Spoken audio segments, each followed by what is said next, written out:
O Porta dos Fundos é sem dúvidas um dos maiores canais de humor do Brasil. Com vídeos curtos, no formato de sketches, o canal faz milhões de visualizações todo mês e consegue atrair marcas anunciantes como se fosse um gigante da televisão aberta. A maioria dos vídeos tem uma média de apenas 3 minutos de duração, porém a maioria passa da marca de 3 milhões de visualizações.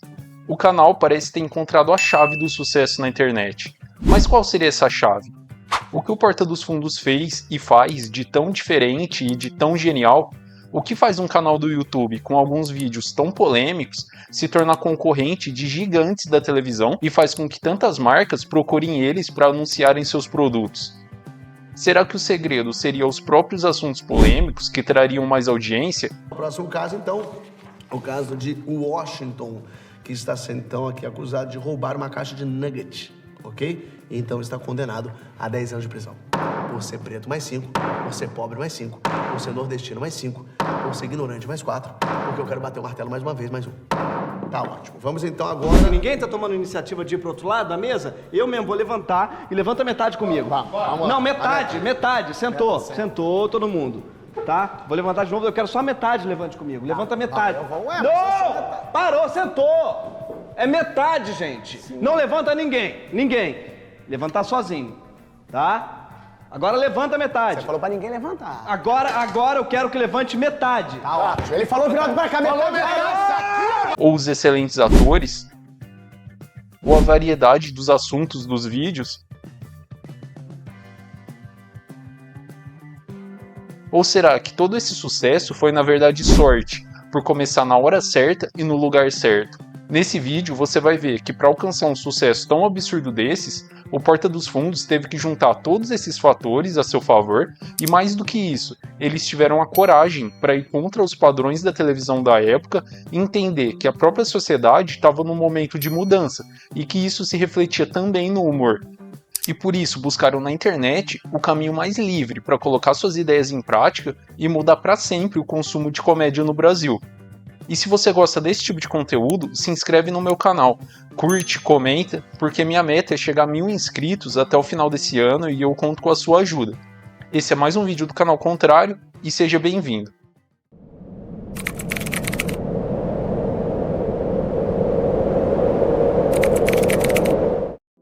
Pra gente hoje que tá tão acostumado com canais de YouTube e influencers movimentando milhões com anúncios e formando opinião e ditando a moda através da internet, fica difícil imaginar que há pouco mais de 10 anos todo esse dinheiro dos anunciantes e dos patrocinadores estava na mão da TV. O nosso grande objetivo hoje é realmente trazer os anunciantes para dentro do YouTube. Tirar um pouco da televisão, entendeu? Tem muito dinheiro na televisão para pouca entrega. E o YouTube tem muita entrega para pouco dinheiro. Então a gente quer trazer esse cara para cá, para poder ter mais produção profissional. As emissoras eram quem definiam do que o público ia rir, com programas que repetiam quase sempre um mesmo formato de um estilo de comédia muito conservador e padronizado, visando um tipo específico de público. E nessa época, na equipe de produção do humor da Globo, estavam os 5 membros que viriam a ser os fundadores do Porta dos Fundos. O Ian SBF, o Fábio Porchat, o Gregório do Vivier, o Antônio Tabet e o João Vicente de Castro. Com os 5 membros fundadores conhecendo bem a realidade do humor da época, eles viram que suas ideias de um humor mais ousado e crítico não caberiam nas emissoras mais tradicionais. Mas era uma época em que o humor da Globo, ele não estava exatamente procurando o tipo de humor que a gente queria fazer. Era imagina, era o Zorra Total ainda, aquele Zorra antigo, que era o líder de audiência de humor na Globo. A busca era por um novo sai de baixo, assim, eles queriam alguma coisa que fosse aquele humorzão mais popular. Então eles tinham assim, meio que uma encomenda pra gente, assim, de fazer. Na época eles queriam um programa que fosse passado, que se passasse dentro de um shopping, uma sitcom barra... esquetes isoladas. E aí, quando eu escrevia as coisas que eu gostava na oficina de humor, eu era muito gongado. Tipo, eu escrevia e os caras chegavam e falavam assim, pô, isso aqui não é humor.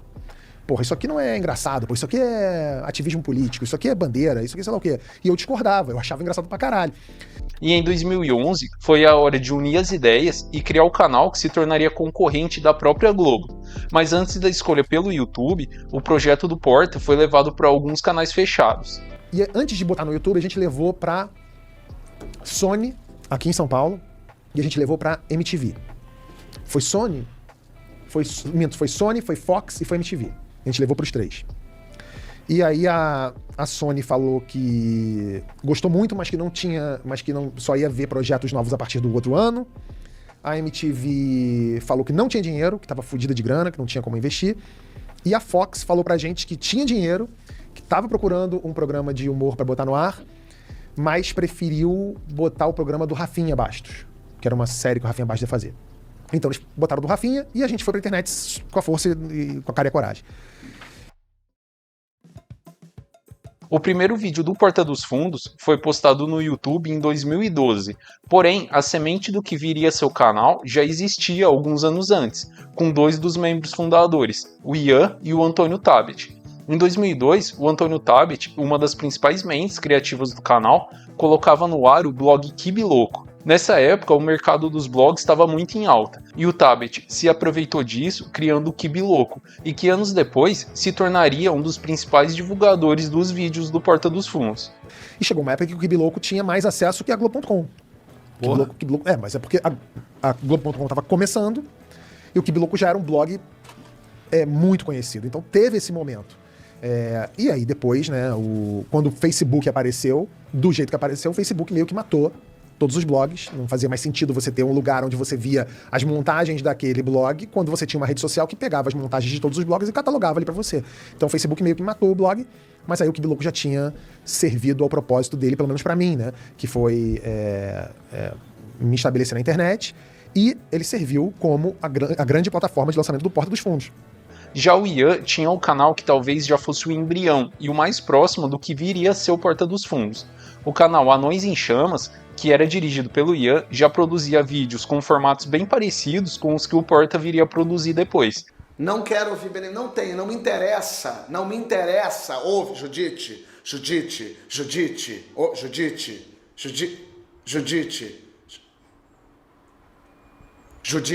me ouve. E já na época, chamava muito a atenção pela qualidade de TV que os vídeos tinham, o que era muito acima da média do que se produzia para o YouTube naquele momento. O Ian, que tá comigo no Porta até hoje, e era o diretor do Anões em Chamas. E eu era roteirista. Então nessa época, sou roteirista do Porta até hoje, o Ian também é roteirista e diretor. E eu assistia aos vídeos do Anões em Chamas, e eu falava, cara, esses vídeos são muito legais, são muito maneiros, muito bem dirigidos, e tinha um apuro de produção, tinha um apuro de direção, um capricho, as imagens eram muito boas, e eu falava, putz, isso aqui é muito foda. Isso que esse cara bota no ar é um negócio que eu podia estar vendo na Globo, no cinema, ou no Saturday Night Live da vida. Era muito bem feito. Essa qualidade dos vídeos do Anões em Chamas, ironicamente, no começo, parecia que não ia se encaixar com o público de internet, porque na época, o que fazia mais sentido no YouTube, e faz ainda hoje, é um estilo de vídeo mais simples e sem tanta produção. E é aqui que entra a parte visionária dos fundadores, investir num estilo de vídeo mais caro e bem produzido, mas com potencial de mudar os rumos do humor na internet e fora dela. Uma insatisfação com o humor muito conservador na época foi o principal motivo para o investimento deles na internet, e que depois acabou se mostrando muito assertivo, porque a própria sociedade e o próprio consumo do humor já precisava dar um passo além do que os programas tradicionais entregavam, como o Zorra Total, por exemplo. Eu sempre falo dessa história assim que lá na Globo, quando os caras gongavam meus roteiros, o cara falava assim, você tem que entender o seguinte, a gente faz televisão para 2 tipos de pessoa, o cara do Acre e a mãe do Romário. Foi a frase que ele usou na época, pra definir o estereótipo da pessoa do Brasil, do brasileiro. Romário? Eu entendi. Foi o que ele falou assim, a gente faz televisão pro cara do Acre e pra mãe do Romário. E aí, óbvio que tem que ser na cabeça dele, pra cumprir a função com esse estereótipo, tinha que ser o tipo de humor muito fácil, mastigado, de bordão e etc. Só que, de alguns anos pra cá, o cara do Acre e a mãe do Romário tem telefone, tem 3G, tem acesso à internet. E a internet abriu portas para essas pessoas. E as pessoas hoje conseguem se informar, conseguem aprender. Eles conseguiram entender que o público, em geral, já tinha desenvolvido uma capacidade de entender e achar graça de um humor mais bem pensado e não tão simples e repetitivo como aquele que a televisão buscava. E naquele momento, a televisão já começava a perder espaço para a internet e um novo tipo de público já começava a nascer no YouTube. Mesmo que ainda existisse na época um consumo desse tipo de humor mais tradicional, tinha uma demanda muito grande para uma nova forma de comédia. Uma comédia mais livre, talvez, menos enlatada e mais próxima do que a sociedade de fato achava graça. E nisso, o Porta dos Fundos acertou em cheio, porque criou um tipo de humor mais inteligente e sofisticado, mas que ao mesmo tempo não era focado num público intelectual. E aí, o que tá acontecendo? É que a luz tá apagada, tá doido? Vamos acender essa luz, queimou?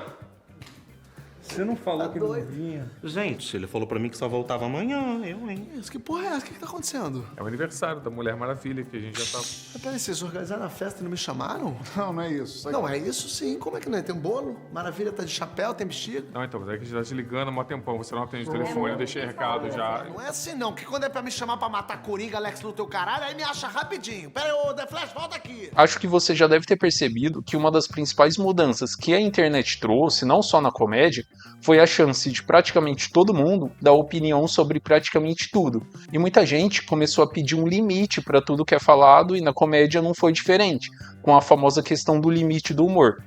E dentre todas as inovações que o Porta dos Fundos trouxe, talvez a principal delas tenha sido exatamente os temas polêmicos de muitos dos seus vídeos. É impressão minha ou o índio tá parecendo muito o deputado Paulo Pereira, da bancada ruralista? É que ele é primo dele, né, cacique? É primo dele. Eu sou primo dele, Jorge, primo. do seu governo. Por que é que, coincidentemente, o seu primo não apareceu na Câmara hoje? Quem falou que ele apareceu na Câmara hoje? Só que ele tá lá, no caso, ele tá lá dentro. E tanto que já foi falado em entrevista a influência do Monty Python, por exemplo, que fazia um humor parecido, tanto por ser no formato de sketches também, quanto por também criticar alguns temas muito polêmicos e sensíveis para a época. Tanto que tiveram um dos seus filmes, A Vida de Brian, que é uma paródia da história de Jesus, proibido em vários países. Anos depois, o Porta também sofreria com ataques por fazer piada com religião, sendo que a sede da empresa foi atacada depois de um dos especiais de Natal. E só para deixar claro aqui que o Porta dos Fundos não se tornou esse canal gigante só apelando para fazer vídeo polêmico, porque eles sempre fizeram vídeos sobre praticamente tudo. Aí, ó. Tudo bem, cara? Quanto tempo? Você tá... E você, desculpa, tá? Tô fazendo feijão aqui. Não consigo fazer isso aqui de jeito nenhum. Mas aqui você vai tá fazendo feijão aqui porque... Porque eu tô... Ah, não te contei ainda. Tô morando aqui, cara. No mercado? Não, na seção de alimentos mesmo aqui, ó. Pra ser específico com você, tô morando na esquina do Leitinho com a Vassoura Piaçava. Tem minhas coisas estão ali, ó. Ficar show, velho. Minha gente, acabou. Acabou, não aguento mais esperar. Chegou a nossa hora de mostrar a nossa força. Vamos pra terra e vamos mostrar do que a gente é capaz, da nossa força. Isso aí! Vamos lá? Bora! Quem tem ideia? Eu tô com ideia boa, cara. Ah. É o seguinte, a gente podia ir até a Terra, tá?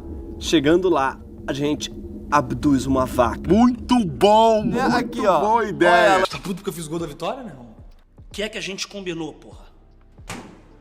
Ah, tu tá de sacanagem, né? Você vai brigar comigo porque a gente não fez a dancinha da comemoração, o passinho. Exatamente. A gente combinou de fazer a porra do passinho, perdemos um tempo do cacete e você não fez o passinho.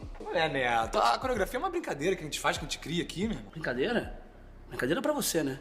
Eu perdi a tarde inteira. Você é funkeiro, você tem habilidade corporal, você tem facilidade com dança. Agora eu não, eu tive dificuldade de aprender o passinho. E esse tempo eu podia estar treinando e podia estar brincando com as crianças. Eu não sabia que você fica uma tarde inteira pra pegar uma coreografia. Mas além desses temas mais simples, o Porta começou a mostrar que existia graça em coisas que eram intocáveis pela TV, e começaram a tirar alguns grupos mais conservadores da sua zona de conforto. Eu tô sentindo um cheiro de enxofre de demônio ruim. Não é demônio? Você tá no corpo do Murilo? Eu tô no corpo do Murilo. Olha só! Oh, esse demônio atrevido, busado ele! Então, assim, precisou realmente ter uma sacudida, e o Porta fez isso, porque o Porta fez um humor de um jeito diferente, um humor que escapava do óbvio, era um humor que atirava pedra em outros lugares que não estavam acostumados a receber pedra. Como os políticos. Eleitor brasileiro, nessa eleição, vote em alguém que sabe o que faz. Naquele que fará pela saúde, pela educação, pelos idosos. A polícia. Justamente por conta disso, estamos investindo aí num equipamento, entre parênteses, né, para a reformulação do combate à criminalidade. Senhoras e senhores, eu tenho a honra e o privilégio de apresentar o Robotop.